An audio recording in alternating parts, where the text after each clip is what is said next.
welcome once again to Ewtn's Bookmark. I'm Doug Keck, your host. Our guest author is Trent Horn, 2 books, Persuasive, Pro-Life, and Answering Atheism, both published by our good friends at Catholic Answers Press. And it's great to meet you in person. I heard you on the radio many times on Catholic Answers. I've seen your name around when I've seen on the web and things when you've been out talking. You did a lot of that on the road, right? That's right. Yeah, I go around, speak in parishes. You're still doing schools. that? Yeah, I go and speak at conferences, parishes, and my goal is really to equip Catholics to defend their faith and to engage in dialogue with those who are not Catholic, whether it's atheists or Protestants or those who disagree with us on moral issues. Why do you think you have the ability to do that? What is it about yourself that you found? I know you talk about in the book, especially the Answering Atheism, which is the first book I've got here. You talk about how you kind of came out of a pro-life group, etc. But what is it about yourself do you find that you feel equipped or you feel courageous enough to go and really, because you go into the belly of the beast many times in the way you deal with these things? Yeah, well, I guess one could describe public university campuses that way, for sure. Well, I think one reason is obviously prayer and the Holy Spirit assisting me, and what really brought me into the church. Being a convert myself, I came into the church in high school, and I had to answer a lot of these objections for myself. And so I was my toughest critic, so if I could overcome those arguments, I felt secure in the faith I was joining. And later on through college, as I traveled the country, dialoguing and debating with others on the pro-life issue, I would often engage people on other issues like secularism. I'd meet people who were against the church on teachings like abortion, but deep down they were really against the church because they were an atheist. They thought the church was anti-science. And so I would engage and debate with them, go to these university campuses, and through trial by fire, learn how to engage people in a gracious yet persuasive way. Now, again, in the beginning, this book would not be possible without the aid of the pro-life organization Justice for All. I wanted to mention that because your second book, you talk a little bit more about them. Just tell us about that organization. I'm not familiar with it. Sure. Justice for All is a pro-life organization whose mission is to train thousands to make abortion unthinkable for millions, one person at a time. They train people how to have dialogue about this important issue, not just shout or yell at others or condemn them, but to ask questions and have dialogue. So they go to public university campuses with pictures of the unborn before and after abortion. And the after abortion pictures tend to be the one that gets people upset. Right. But it gets people talking. And so through those 2 years, I would travel to lots of campuses, CU Boulder, UT Austin, lots of public university campuses. Now you get invited there? Well, we would have student groups on campus that would invite you? They would invite us, reserve a space, and even though we were very controversial, we had a universal permit to set up our exhibit called the First Amendment. And so the schools, as much as they hated us being there, couldn't kick us off because these are public campuses. And so we would engage others, and one of my roles with JFA was I would do these things called open microphone sessions.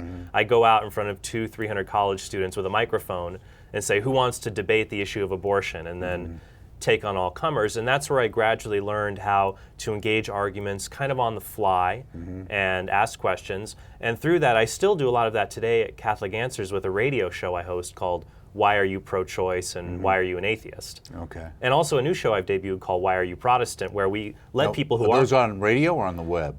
They are on radio, on Catholic Answers Live. There's shows that we do, and they're also podcasted. And I love these shows because we only allow non-Catholics to call in. So are those shows under the umbrella of Catholic Answers, the 2-hour program? Yes. Okay, so that's when I hear you on. That's actually, because I did notice you're kind of specific on particular topics different times. You know, similar in ways to Cult to Communion might be, or the way Open Line is in different ways. Yeah, I just love the shows where the people who aren't Catholic get to call in, and I get to ask them, well, why aren't you Catholic? Right. And then we have those good dialogues. Let me ask you a question, because it came up in looking at the Atheism book, and also maybe on the other thing. Why do they care? I mean, towards the end of the book, you say, why should I care? You know, once when I was talking to a group at the University of New Mexico, a student named Gray asked me, well, so what if there's a God? Why should I care? And I wonder whether that's almost the predominant thing you run into.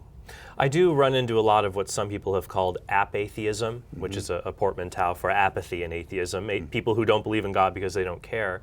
But I find that many young people do care about this issue because they care about truth, they care about not being deceived or keeping others from being deceived.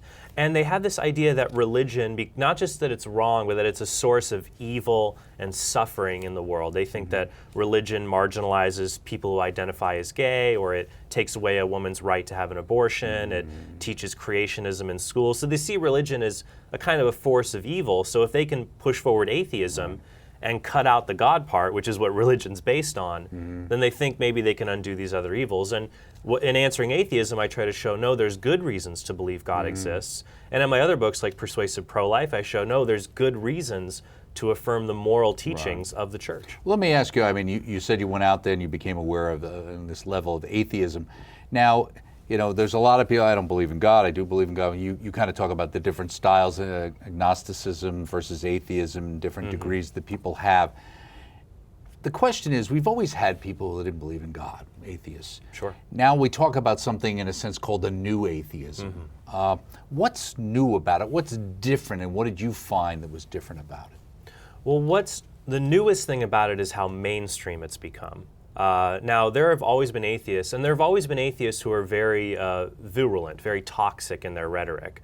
I mean, some of our listeners will remember Madalyn Murray O'Hair in the middle of the 20th century, firebrand, very outspoken. But what the new atheists have that she didn't was a large mainstream platform. They have books that are New York Times bestsellers. They have columns in major national newspapers, and they have the internet. So they have Harris and Dawkins, Richard Dawkins and the late Christopher Hitchens. Right, you talk about in the book.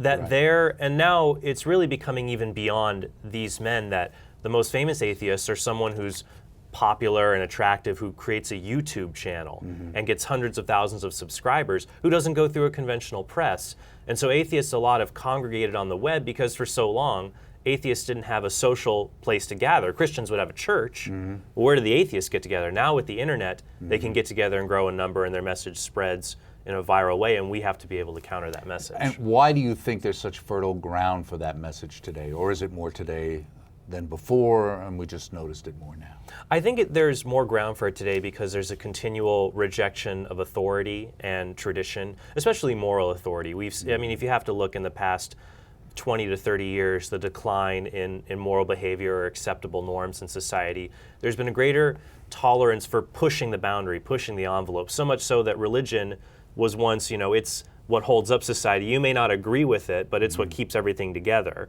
To now it's, we need to get rid of this thing. And so my book tries to show that no, religion is good and it's true, which is the most important part. Well, there's no norms. That's what we're really dealing with. Oh, absolutely. I mean, to talk about something normal, people say, well, there is no normal. Now, you say, take atheism seriously in your book, but confront it charitably.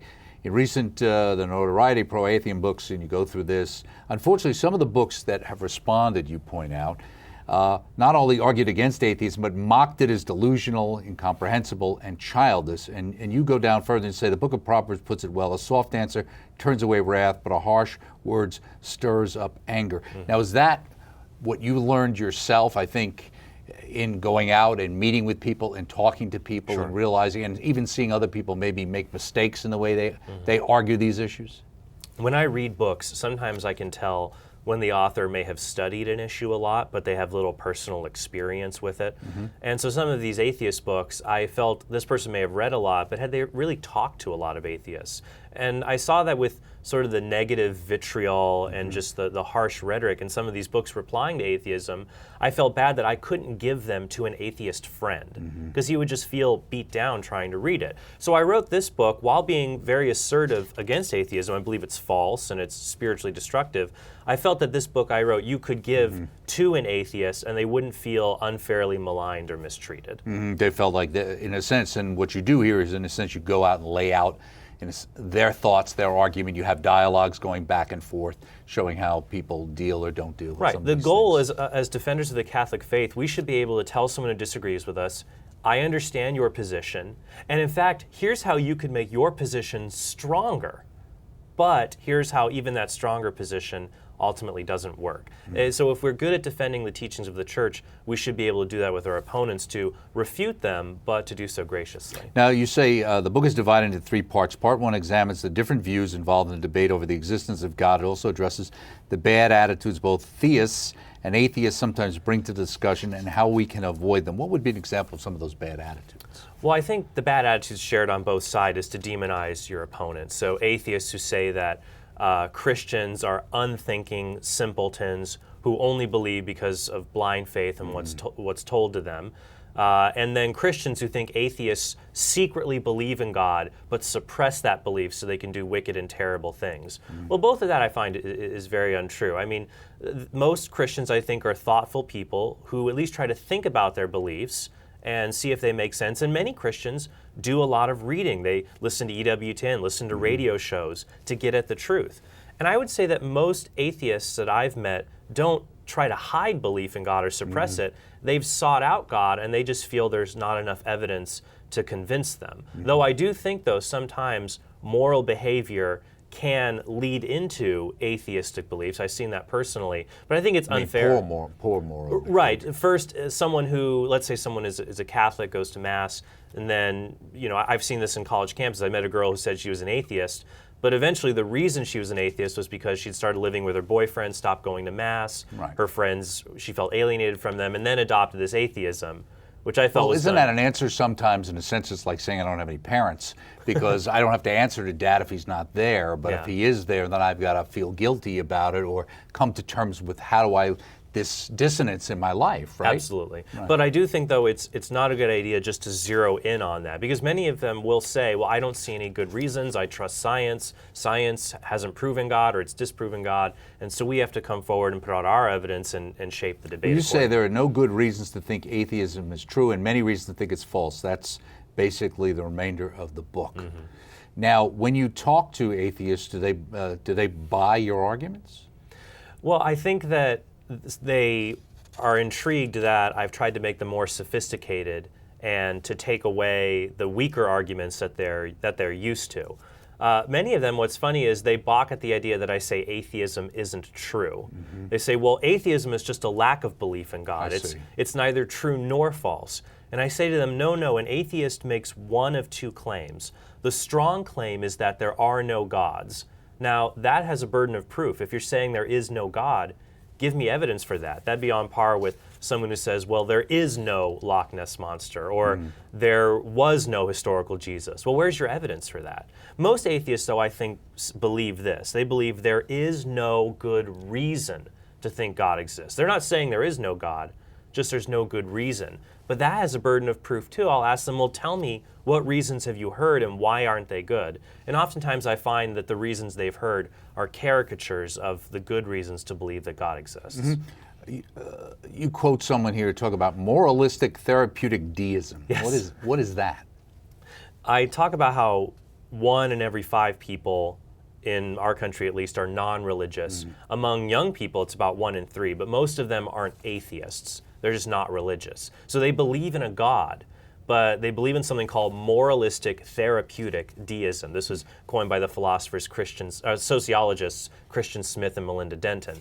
It's the idea that God exists, but he just wants people to be good, and good people go to heaven, and he's not out to punish me if I do something wrong that I think is okay. He's just there to help me when I'm in a jam.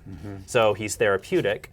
And he's moralistic because he wants you to be a good person, but that's about it. He hasn't revealed So he's himself. not totally a deistic, the great clockmaker in the sky, because he actually does intervene, but only in a positive way? Only in a positive way when you have a crisis in life. So many people who are these kind of deists, just non-religious, will, when they're in a jam, will still find themselves maybe saying, God, help me out here. But then when the rest of life goes on, he doesn't really play an important part in life. In a sense, it's all mercy, no justice kind of approach to life. Right, except for people like Hitler or really, really bad people. Yeah, God will have it out for them. But if there is a hell, there's no one in it. But if there is, maybe there's 1 or 2 people. Just a few. Maybe a couple I grew up with too. Right. Might have been but when I do something bad, he's not going to be that harsh. Because he understands that I'm doing the best I can.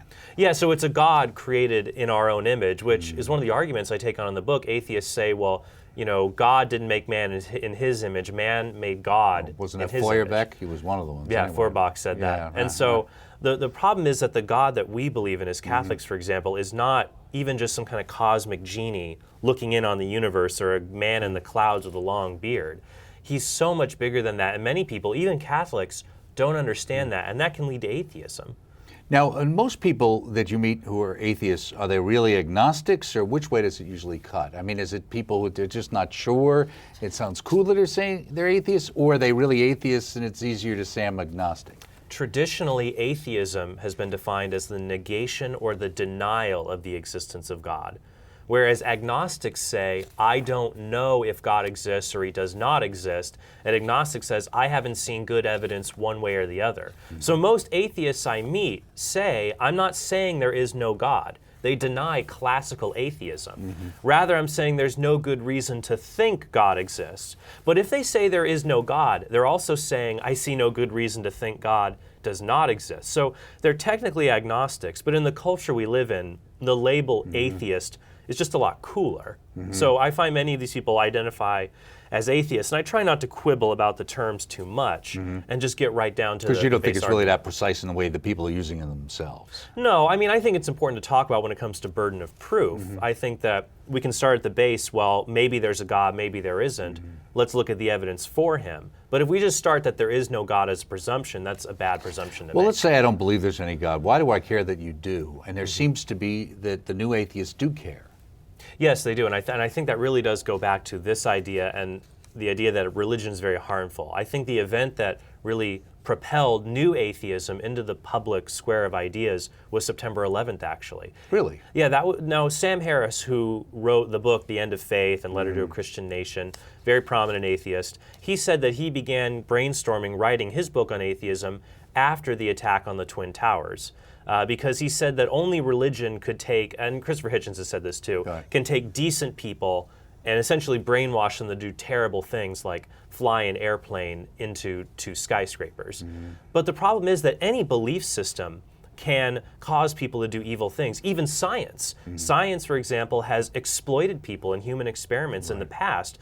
In our own country, we had the Tuskegee syphilis experiments, where African American men in the South were injected with placebos and allowed to succumb to syphilis to advance scientific progress. So any belief system can cause people to be hurt. The question is, what belief system underscores objective moral facts? And I think only atheism can give us objective morality. Only religion can, not atheism. And why is there such this impression that religion is behind all these evils when you look in the 20th century between communism, National Socialism, Nazism, what happened in Cambodia, and places like that, which have nothing to do with religion, unless you define their political view of the world as religious. You know what I mean? It had nothing to do with religion. And who's to say that if one's political position, why isn't that become a religion? I mean, we have people today who seem like they worship all different kinds of things. Oh, sure, absolutely. I think part of the reason for that is things like communism, National Socialism, they had their high points several decades ago. So they're a little bit forgotten as to the trauma that can come from them. And many atheists would say, oh, well, you can't blame atheism for that because that was communism or that was socialism. Atheism just says there is no God. Everything after that is somebody else's fault, not mine. But then it goes the other way, because many atheists will say that by clinging to atheism, you can excel in science. You're free from religious dogma. So it's the idea that atheists get to disclaim the villains but claim the heroes, like atheistic scientists like Stephen Hawking. Well, there's a lot of eugenicists and stuff, and Mengele and a lot of others who were freed of all their moral things while they worked on scientific experiments. And what's difficult is, at least with communism, we know that was thoroughly atheistic. There is a debate about National Socialism and the Nazis. Were they atheists? Were they Christians? Because Hitler would oftentimes speak highly of Christianity in speeches to rouse his audiences, but he seems to have done that as more of a propaganda I ploy. think it was more cultish than anything else. Oh, absolutely. His ruthless persecution of the Catholic Church and of priests in Germany and Austria in Poland shows he was certainly no friend of religion. Well, there's so much in this book, and let me just ask you, I'm assuming you would never refer to God as a monkey imbecile, but some famous person did. Yes. Who was that and why? That was C.S. Lewis. Lewis wrote 2 books on the problem of evil, and in my book I address this as one of the most emotional and powerful arguments against God. If God's all good and all powerful, why is there evil and suffering? And Lewis wrote 2 books on this. One he wrote was The Problem of Pain, kind of his theoretical approach to the issue. But then after his wife died, he wrote his realistic approach, A Grief Observed. And even there he kind of ranted against God. Look at this monkey imbecile. We're all running around like rats, because we're not computers. We're not like Spock. We're human beings, and our emotions can sometimes get the best of us. Or we get hurt. Absolutely. Right. But the key is to have that grace in our lives to realign ourselves so we can see, okay, I might be hurting right now, but that doesn't take away from the fact that God exists, God is good, and he has a reason for allowing this suffering in life, and he can redeem it at the end. And one of the main things you talk about, and there's so much here, does evil disprove God? And that's the thing we hear all the time. One of the things, God is not so great. And this was a book that I know had a big impact on a lot of people in the 70s, 80s. Rabbi Harold Kushner's book, When Bad Things Happen to Good People. Yes. You know, it's you end up either with a God who's all powerful and evil, or he's not so powerful. He's good, but he's not really all powerful. That was apparently Rabbi Kushner's response Right. in his book. And he wrote the book after dealing with his 14-year-old son passing away from a degenerative disease called progeria. And so he eventually That's where came to you the look point, like you're aging rapidly. you're aging rapidly, and so yes, you know, right. at age 14, his son is having the same symptoms as an 85-year-old. Right. So it's an awful, horrendous thing to watch, and you wonder, how could God allow this? Rabbi Kushner's response is, well, God hates it just as much as we do, but for some reason, he, like us, can't stop it. But we, as Catholics, we reject that. In fact, in the Creed, the only attribute of God that's officially mentioned is that God is almighty, or his omnipotence. There's no limits to God's power. He can do anything logically possible. So God could get rid of all evil and suffering. So then we ask, well, if he could, why doesn't he? But doesn't he take away your free will then, ultimately? Well, it would ultimately go back to this reason. The reason God allows evil and suffering in the world is because he has a good reason for allowing it. And that was the approach that St. Augustine and St. Thomas Aquinas eventually reached, that God, because he's infinite in knowledge and power, can take any evil, which is just a lack of good. Evil's not a black, goopy thing. It's a lack of good. So God can allow this absence of good so that a greater good can come about, or to prevent a greater evil. For example, you're right, God could get rid of all sin in the world by just snapping his fingers and making human beings disappear, or making us unthinking robots. Right. But that would create a greater evil than the evils that are present. So that's Answering Atheism, How to Make the Case for God with Logic and Charity. Just before we go, you also have this other book, Persuasive Pro-Life, How to Talk About Our Culture's Toughest Issue. Why is this the toughest issue, do you think? Well, I think it gets down to the fact that the stakes are high when it comes to the issue of abortion. If the unborn are not human beings, then those who want to make abortion illegal are making women second-class citizens, making it dangerous for them, and oppress them. But if the unborn are human beings, then over 1 million human beings lose their lives violently and unjustly every year. And most people know someone who's been affected by this issue. So we're talking about the destruction of human life, and it affects nearly everyone. So you're going to have a very emotional response to this issue. It makes it difficult to discuss with others. So my book breaks down how to simplify the issue and present good, secular reasons for why the law should protect the unborn. Now, is it true that the only reason you got into pro-life work was because you happened to go to a certain girl to the prom? That is a providential element that God allowed, that this nice young woman asked me to her prom. She went to this really small Catholic school with only about 20 students. So everybody had to find someone who didn't go to the school so they could have a decent sized prom. So she invited me, and her father was actually the president of the State Right to Life organization. Okay. And so through him, I And kind that's of learned. the John you mentioned at the beginning of the book. That's John, too, yes. right? Okay. And for those who are listening will probably know him. John is a very outspoken defender of the unborn. And so he helped me to learn the ropes, and I got into Justice for All, the pro-life work, and have devoted myself to teaching Catholics and any pro-lifer how to talk about this issue in a persuasive way. What do you think, the short time we have, what would you think is the biggest thing that someone watching this show who cares about the pro-life movement should know about how to deal with this issue when they're dealing, especially with people in their family? I would say refrain from making speeches and being Pharisaic or self-righteous. Try asking questions. The most common position you'll get from friends and family who disagree is this: well, look, Bob, I don't like abortion. I hate abortion, but I don't want to take away someone's right to choose. And here we have to learn to ask good questions. I would ask the question. So the rabbinical method. Exactly. Okay. Why do you hate abortion? Why don't you like it? Just tell me. And the person will say, well, because it's killing a life, it's taking a life, but I can't tell other people what to do. So wait, you think you don't like telling people not to go around killing other people. That's why you don't like abortion, but you can't tell people what to do? That doesn't make sense to me. And by graciously asking questions, instead of jamming our beliefs down their throat, the other person can have the light bulb moment and go, oh wow, what I'm thinking doesn't make a ton of sense. And I have a lot more of those tips in my book. Right. Instead of going into a conversation with the attitude, I'm going to win, you say, I'm going to be winsome. Yes. Okay. To say, I'm going to ask a question, put a pebble in their shoe, something to think about when it comes to this issue. And then I'm going to be gracious and try to win over the person. And then eventually my good argument will settle with them. Because you don't want to close their mind to such a point that they don't really want to talk to you, because here comes that guy who's going to give me a hard time about abortion again. I'm going to avoid him, rather than I had an interesting conversation. He raised some interesting things. I'm open to discussing again because he seems open. You say, don't be weird, make your evidence bulletproof, use questions instead of statements, actually listen, and agree whenever possible. Why did you put the first one, don't be weird?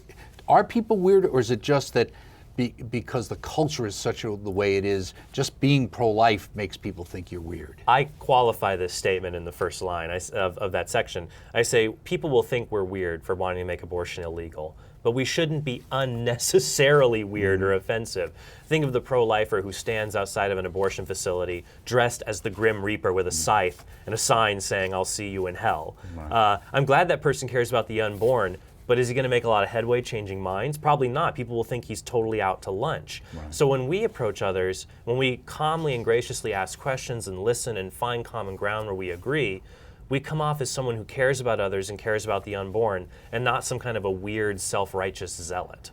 Now, and you talk about the different, there's pragmatists, the tolerant, the distractors, the skeptics, the disqualifiers. Yes. And now, just before we go, what is tote? Trot out a toddler. What's that?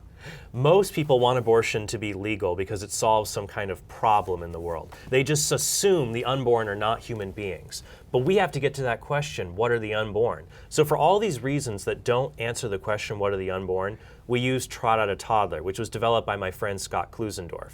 So for example, if someone says, well, what about women who are too poor to take care of a child? You would agree, there's 4 steps, agree that yes, poverty is very difficult. Then apply that reason to a toddler. What if a woman had a toddler she couldn't take care of? Should she be allowed to kill him?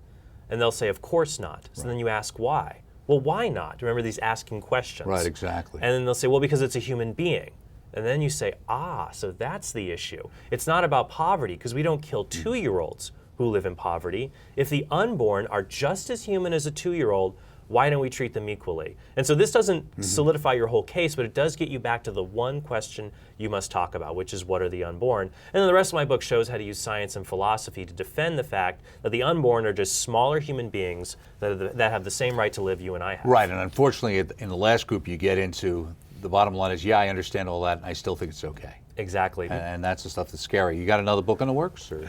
Yeah, well, I'm actually working on a book now on Bible difficulties. So I haven't seen a book yet, from a Catholic perspective, address the tough passages in Scripture. What about contradictions? What about historical inaccuracies? What about the commands to kill the women and the children and slavery? So my book will show Catholics how to explain these difficulties to atheists and others who may balk at them. Give us some Catholic answers, right? Great, exactly. Trent, nice to meet you. Good to meet you as well. Speaking here with Trent Horn, a couple of books, Persuasive Pro-Life and also Answering Atheism, both published by Catholic Answers Press, available through the Ewtn Religious Catalog, and both of them give a lot to think about and also some good ways to deal practically with these issues in your daily life. Join us next time right here on EWTN's Bookmark.